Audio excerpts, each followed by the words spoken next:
Hello, and welcome to Inventors Helping Inventors. I'm your host, Alan Beckley, inventor of the Wonder Wallet. If you're an inventor searching for proven ways to make money with your invention, if you dream to see your product selling in stores everywhere, you've come to the right place. There's no better place to get help than from experts, inventors who've already achieved success. Every week, I interview successful inventors, asking them the questions you want to know. Tune in to learn from the experts so you can get your invention out of the tank and into the bank. Fishing people buy things just to have it, just to look cool, just to show it off. They buy all this stuff, this new stuff, and sometimes never use it. But in this case, hopefully they will use it. Summertime is upon us now. As an inventor, this is a perfect time to hone your marketing message so you're ready to hit the ground running this year to approach companies with your product. Through premium coaching, I've helped quite a few inventors just like you to do just that, to create your clear, concise, and compelling marketing pitch. I'm happy to help you gain traction with your product, as I have for other podcast listeners. So if you're hearing, it's not really for us, it means your marketing message is unclear to them. It's not compelling. That's why they say no. If you'd like to know more, to see if premium coaching might be a fit for you, just email me at alan@alanbeckley.com and put premium coaching in the subject line. I'll get back with you to set up a Zoom meeting. But don't wait, as I have room to take on only 2 more clients at this time. So again, just email me at alan@alanbeckley.com and put premium coaching in the subject line, and I'll get back with you to set up a Zoom meeting. Oh, quick update. 2 weeks ago, a podcast listener joined me as a new premium coaching client. This means I now have room for only 1 more client. If premium coaching seems right for you, don't wait, or someone else will get that last slot ahead of you. Just email me at alan@alanbeckley.com and put premium coaching in the subject line. I'll be happy to help you. Welcome to episode number 526. Today, I interview Jesse Morgan. Jesse Morgan was born in the Youngstown, Ohio area and lived in a small town called McDonald, Ohio. He graduated from Youngstown State, then moved to Fort Myers, Florida in 1997. There, he founded a professional security training business where, among other things, he learned to build customized firearms and developed a variety of firearm and security training courses. During this time, he worked with many interesting clients, including Dan Marino, former quarterback of the Miami Dolphins. Today, with over 20 years in the security training business, he is the owner of Professional Security Institute, Professional Security Incorporated, and Morgan Manufacture, LLC. He currently holds 10 licenses with the Department of Agriculture and several different certificates with the NRA and also law enforcement firearm instructor. A near-fatal car accident catapulted Jesse into becoming an inventor. He was involved in a head-on collision with a drunk driver that, had others not cut away his locked seatbelt and rescued him from his burning car, he would not be alive today. From this horrific accident came the aha moment that led to his invention, the Extractor Man. Now, 5 years later, his invention has evolved into an industry that has greater demand, the fishing industry, as the Extractor Line Cutter, a perfect tool for fishermen and women. You'll want to listen to this entire interview where Jesse shares how he found it challenging to sell into the safety first responder space. But the Extractor Line Cutter is a natural fit in the fishing industry. Also, how his invention has multiple tools all in one place for fishing: line cutter, hex head wrench, fish scaler, and more. And finally, how he has found that YouTube is an excellent platform for promoting his product because buyers look for problem-solving solutions there. Now let's get right to our interview with Jesse Morgan. Jesse Morgan, it's a pleasure to talk to you once again. Thank you. Thank you very much. Jesse, I first interviewed you back in July of 2019. This was 5 years ago in what was episode number 36. For our newer listeners who may have missed that episode, you may wish to listen to it first, then come back to this one. In that episode, you had shared that you developed the Extractor Man, a product that could quickly cut a seatbelt strap in an emergency. You shared that every year drivers are trapped in their cars, either underwater or on fire, with a jammed seatbelt that cannot be released. You had been trapped in a car upside down at a time until you were rescued. Now, 5 years later, you've got a Kickstarter campaign for the Extractor Line Cutter. Many inventors discovered their inventions evolve over a few years from their original incarnation. Can you share with our listeners how the Extractor Line Cutter differs from your original product? And is it an evolution of the earlier product? Also, what made you move more into the fishing industry as a market segment for your product? Could you share that with our listeners? Oh, yes, I'd be glad to. And again, thank you for having me on here. The world of safety is diminished so much. Nobody cares about saving their life or always think it'll never happen to me. I get that all the time. I interview people and always talk to them. Oh, that'll never happen to me. I don't need something like that. And that's why that product doesn't sell.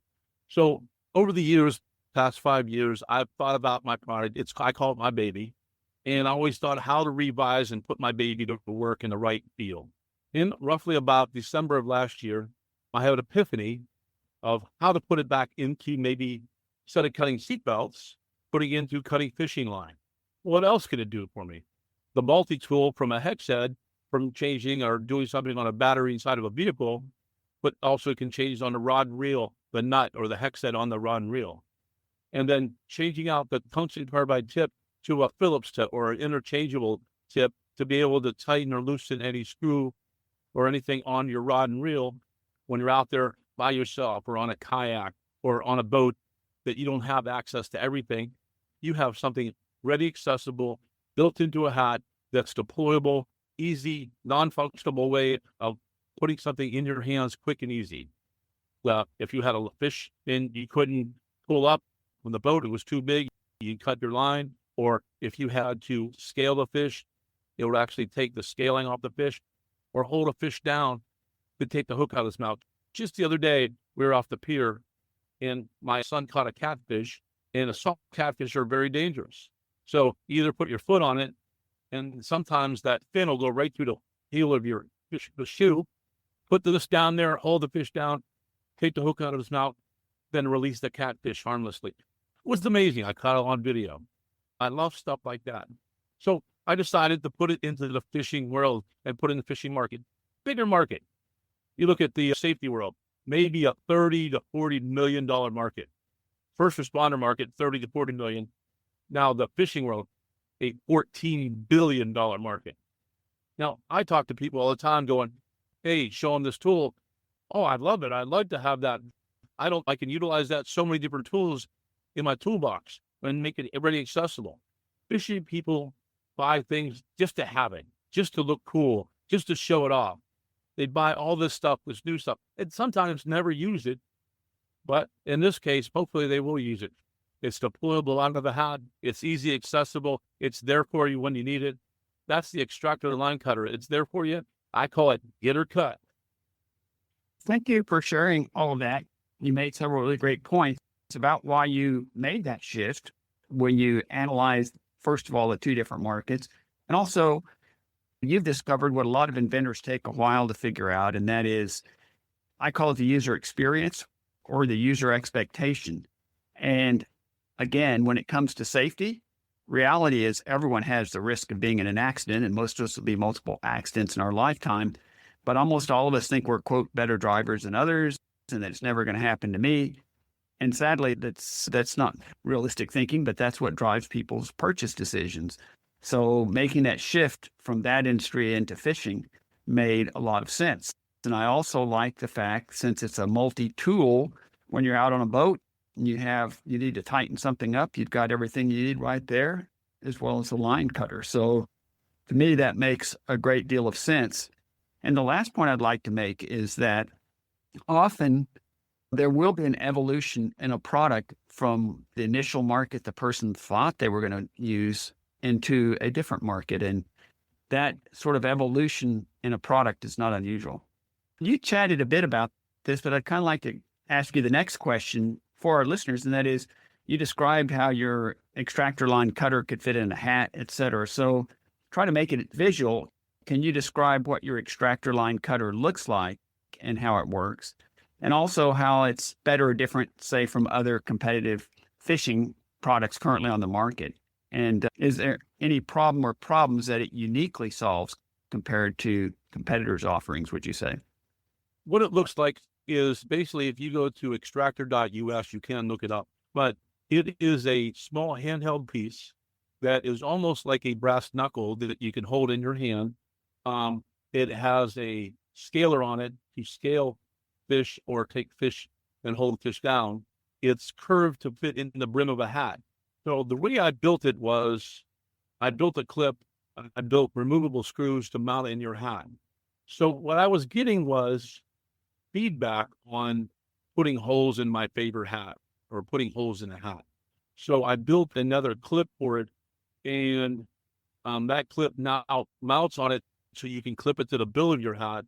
And also I've actually changed out and put a carabiner to it on one of the holes. So now you can clip it to your belt. So you have three ways of mounting it on your boat, on your belt, or clipping it to your hat, or mounting it in your hat with what's called the visor clip. It's two tubular screws that go through the hat that holds the clip in there, and it forces it in there.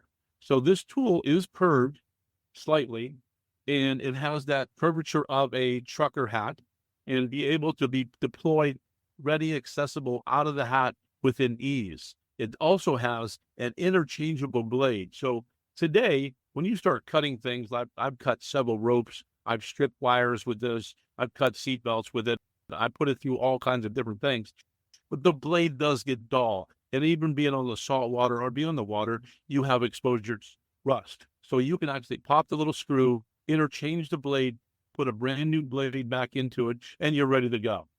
That type of thing. Blades are relatively inexpensive. You can buy them on my website for about $1 a piece, and then they're easy to change out. Anybody can do it. And the tips on here that insert in there are the micro Phillips.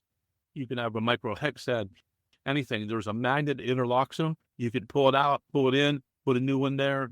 And then also the hex heads on it go from 8mm to 12mm to tighten and loosen any knot on a rod or reel.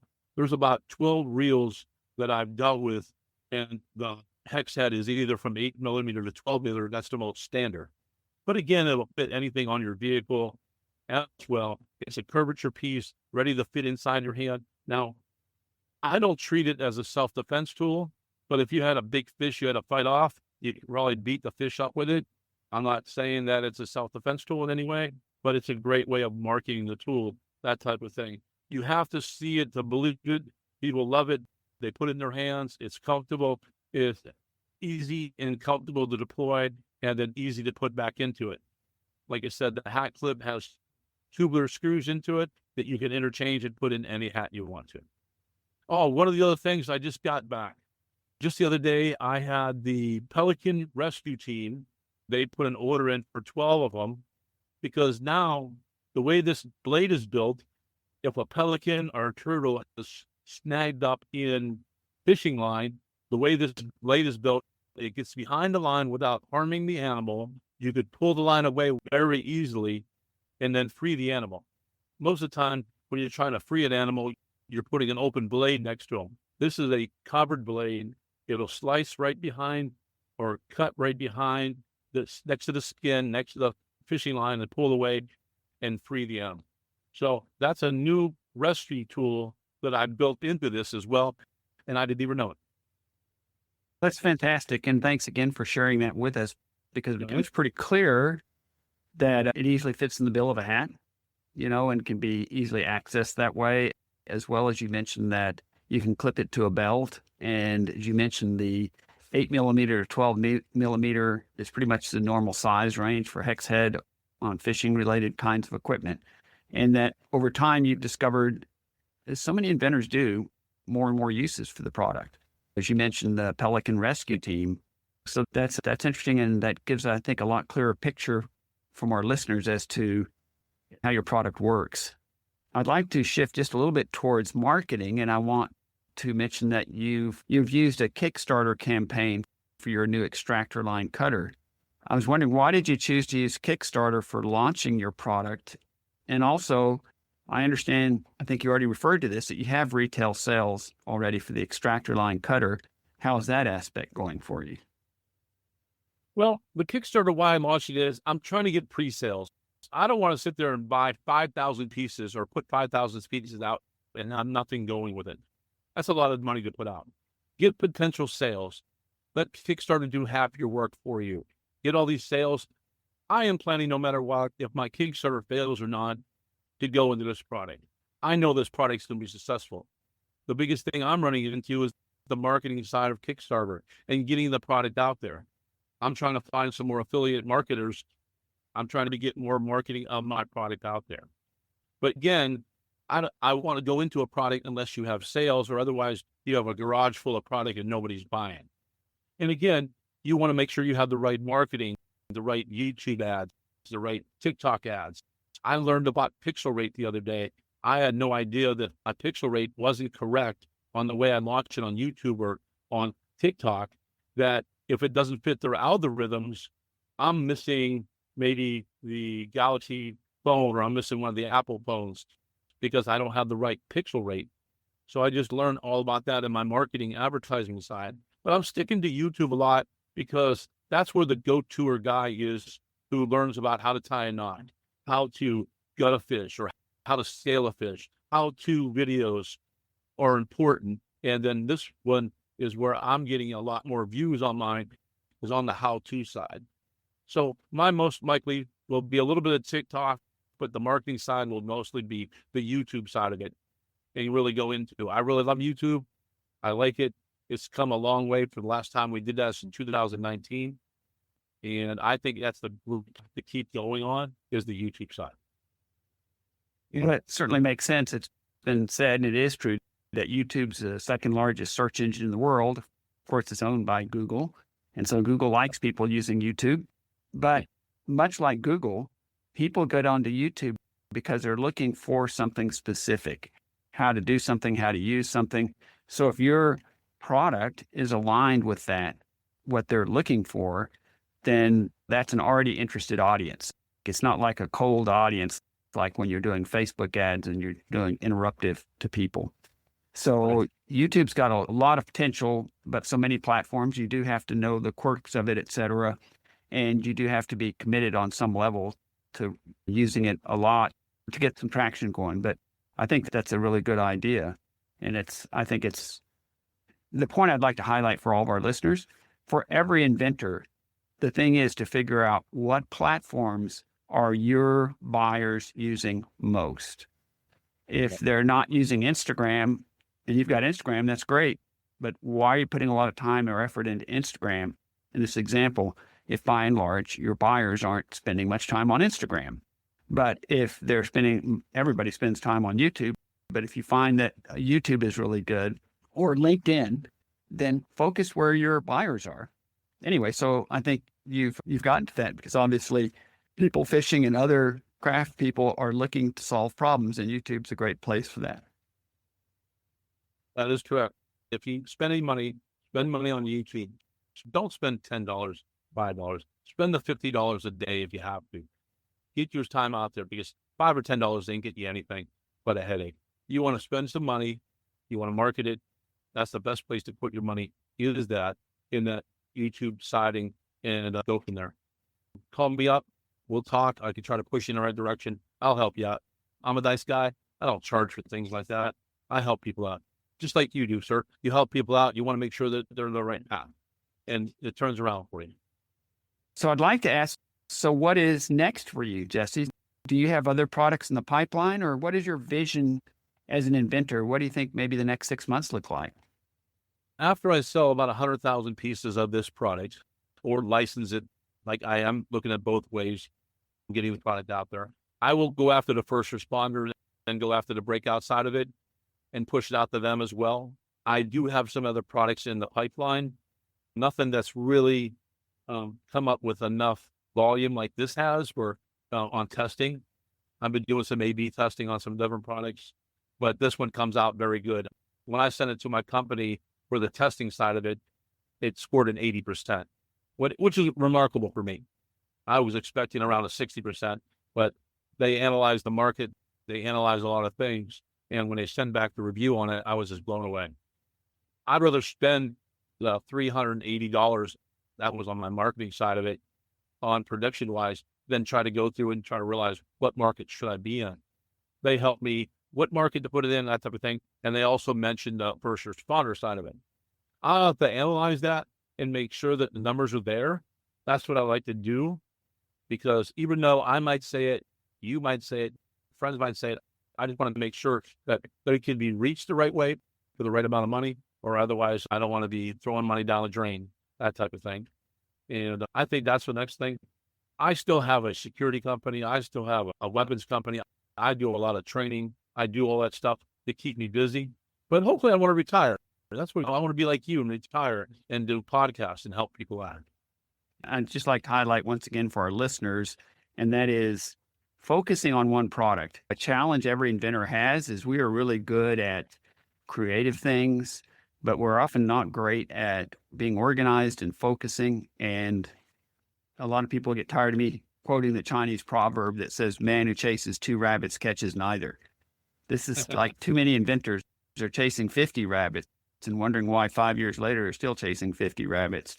Focus on one product, put in 3 to 5 years of obsessive compulsive work on it and get it to the marketplace and make some money off it, and then go after that next rabbit. But that's a view that I have of it. As we roll towards a close, are there any parting words you'd like to leave us with? No, I just want to thank you for inviting me on. I appreciate get out there and hunt down products and help people out like you're doing. Get on those podcasts, get on those nightly inventors things. You never know who you're going to meet, who you're going to talk to, who's going to help you out.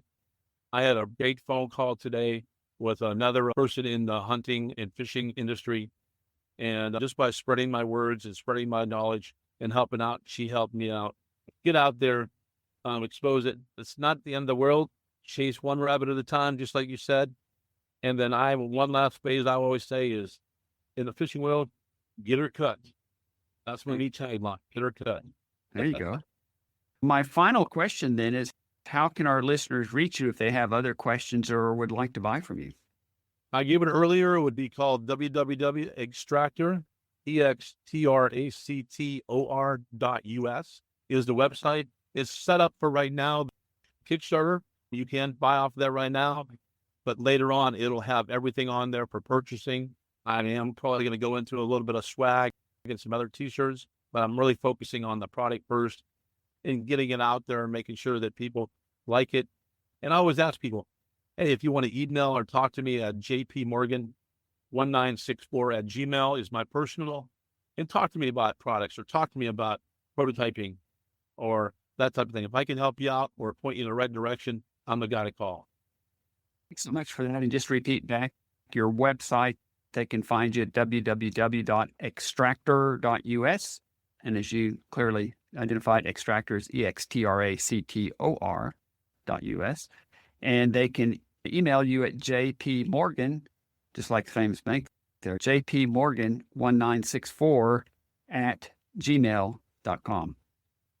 I just want to thank you once again, Jesse, for being on the podcast and sharing your journey with us, talking about this product and how it's evolved and just the things that you're going through and figuring out and learning as an inventor in the inventor's journey, and reserve the opportunity, maybe touch bases with you in another 6 months or a year instead of 5 years and see what you got going on at that time.